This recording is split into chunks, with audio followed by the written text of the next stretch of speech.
and the dollar amount per student. And the budget presented in millions and comparative data is again to the initial 2017-18 budget. The following funds are required to be approved by the Board of Trustees at the function level: the general fund, the debt service fund, and the child nutrition fund. And again, at the function level, expenditures to classify and identify the purpose of the expenditure. An example is function 11 is to identify expenditures directly related to the instruction of students. The general operating fund, the estimated revenues increasing $5.5 million from $71 million initial approved budget to $76.5 million. The appropriations, which include the transfer out in this slide, is a balanced budget, $76.5 million. Major reason for some change from prior year, again, the revenue increase of $5.5 million from 2018-19 initial, mainly due to the impact of HB3. Appropriation increase mainly due to the increase in personnel costs and contingency for HB3 possible required spending.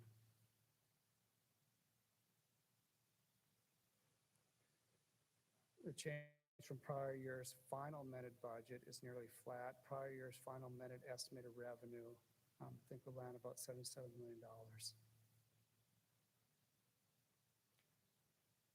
The general fund revenue, you can see our local revenue has a 3.7% increase, state 19.9%, federal was flat, and overall revenue increased about $5.5 million or 7.8% from prior year's initial estimated budget of $71 million. And this is by source. So our local, like the local revenue there includes the tax revenue and our other types of revenue for our programs. Our major revenue category is our state formula, which we're increasing $3.4 million, and then our property tax, $1.9 million increase. And other is pretty much flat. So again, we're going from total revenue of $71 million to $76.5 million. The 2018-19 state formula of total revenue was 20%, and you can see our property tax was 71%. And because of HB3, you can see the trend was shifted. Normally, when our tax revenue goes up, our state funding goes down. And that trend shifted in 2019-20 because of HB3, and our state revenue actually went up 23%, and our tax went down as far as total revenue.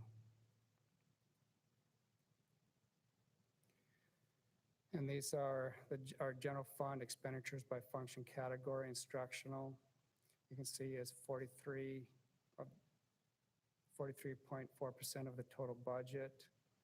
Our per student costs are going from $5,370 to $5,401. School leadership increased 4.4%. Student services increased 5.6%. And in 2018-19, our initial budget, these are the function levels that are at the campus.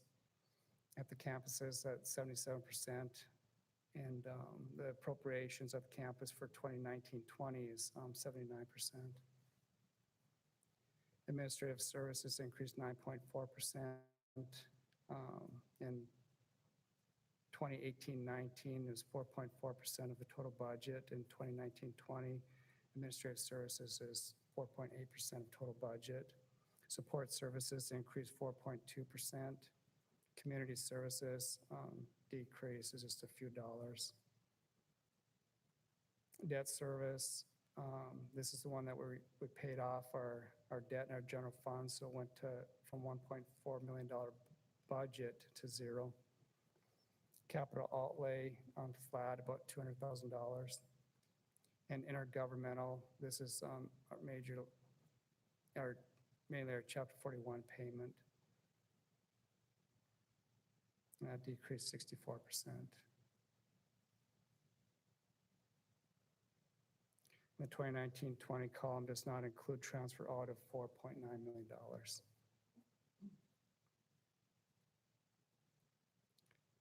Again, you can see our 2019-20 proposed budget, the percentage of total.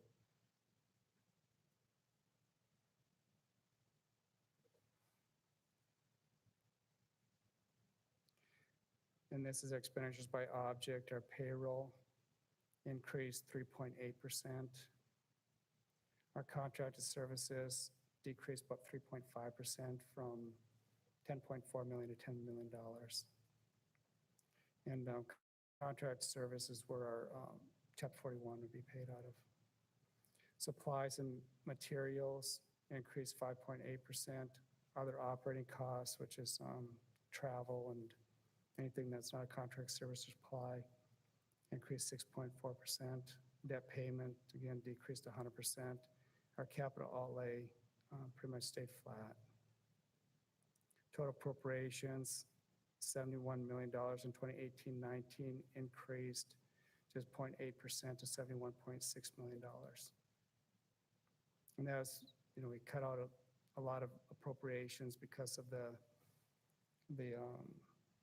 Chapter 41 decreasing and our debt payments going away. Our debt service fund, our revenue, $21.2 million in 2018-19, and 2019-20 is $23 million. This, of course, is mainly tax revenue on our debt service side. Our debt service payments increased about 11%. In the 2018-19 outstanding principal debt of $304.8 million was $39,342 per student. In 2019-20, it's $37,187 per student. Child Nutrition Fund, our local revenue is 1.6, in 2018-19 was 1.6 million, and it proposes about 1.6 million, stayed flat per student, going from 7,748 to 8,028. So the per student revenue decreased.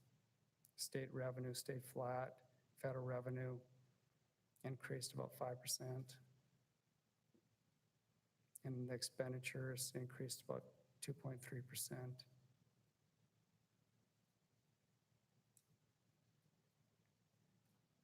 But there's some rounding there, so it looks like it's flat from 3.9 to 3.9. The budgetary surplus is a balanced budget.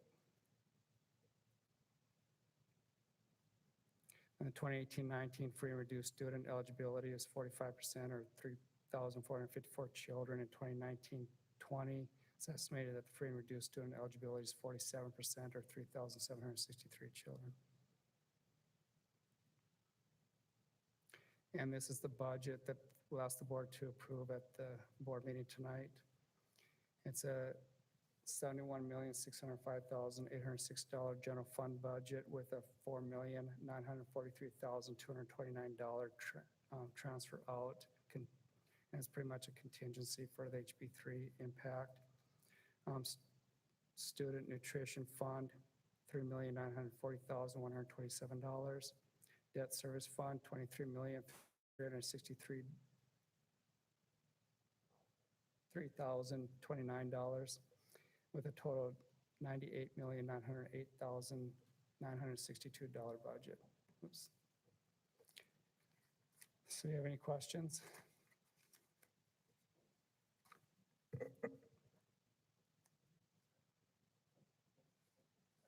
My only question was on the property tax revenue slide.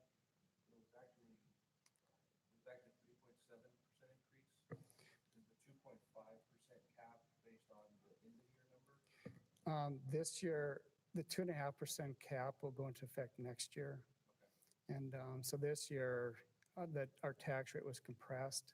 So whatever that compression gave us was the result of our, whatever the impact of that compression was the result, was the revenue result.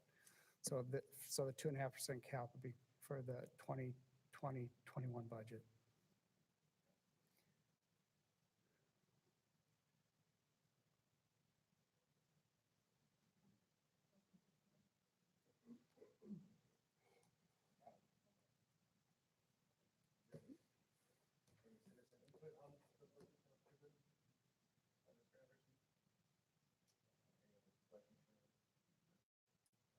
Okay, thank you.